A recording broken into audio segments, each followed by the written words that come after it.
He says, also, what does it take to be a professional trainer? I noticed that Robert Garcia's son is only 19, and he's a professional boxing trainer. That question, it's funny you asked that, Jesse, because that's something that really irks the hell out of me.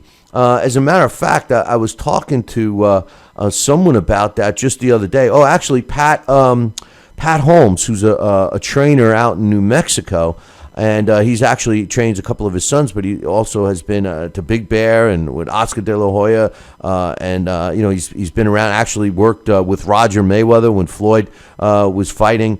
Several years ago. I mean, so he's a trainer. We were talking about that, and you've heard me talk about that with Larry Hazard. That's the problem with the sport.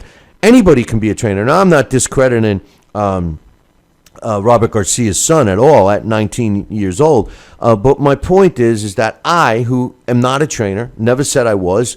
I know the nuts and bolts of boxing, and I can tell you what a fighter's doing right or wrong from a visual point of view, but I'm no trainer, and I never claimed to be. And if I had, my fighters, I don't claim to train them.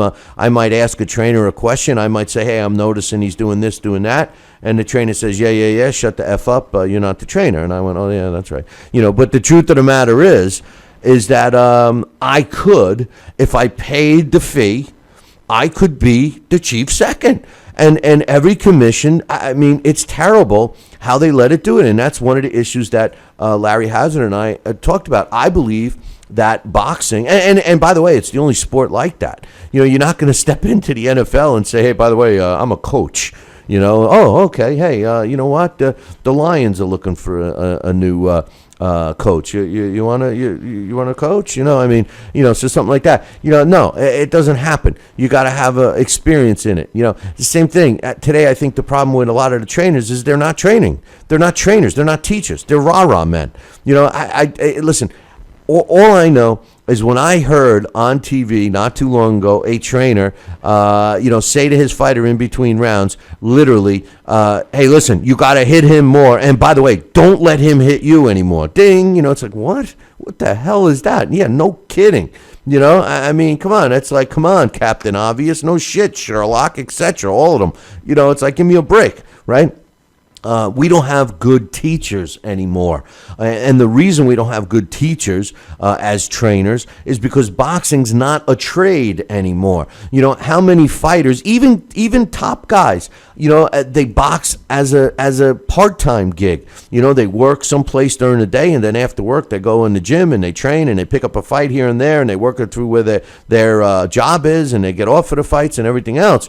But that's not how it was 20 years and beyond ago. All right, a fighter would become an amateur fighter. A kid would walk into a gym, he'd get into fighting, he would become an amateur fighter, go through his amateur career, turn pro if he was good enough, and then after his pro career, depending upon how well it went, the guy would stay in the sport, or as a trainer or a gym owner or a promoter or a manager. And then the end result is we had guys that were boxing people. Well, that has changed. There's and a lot of it has to do with the types of gyms that there are. The old smelly boxing gyms are being replaced by the plush, new, fancy, top-notch equipment, video screens, stationary bikes. I can't tell you, I wish I had $1 for every single boxer that tells me that their cardio program is on a stationary bike or a Stairmaster or something like that. They're not running outside anymore,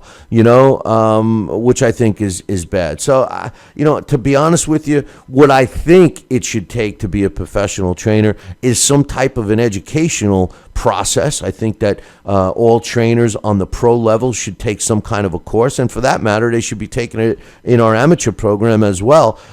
Be certified, have a license, just like I do matchmaking, I promote. You got to have a license for that. You got to be basically you're paying for it. You got to have a license as a trainer too. You pay your fee, but how do I pay my fee. Like I said, I could be the chief second tomorrow on a fight card. All I got to do is pay the fee. The commission shouldn't let me be a trainer. I'm not a trainer. I don't know how to, I could hand a guy a bottle of water, but that's it. So I think we need to revisit that, to be honest with you. But to tell you the truth, Jesse, all you need to do is pay the fee. So he says, finally, I think Herrera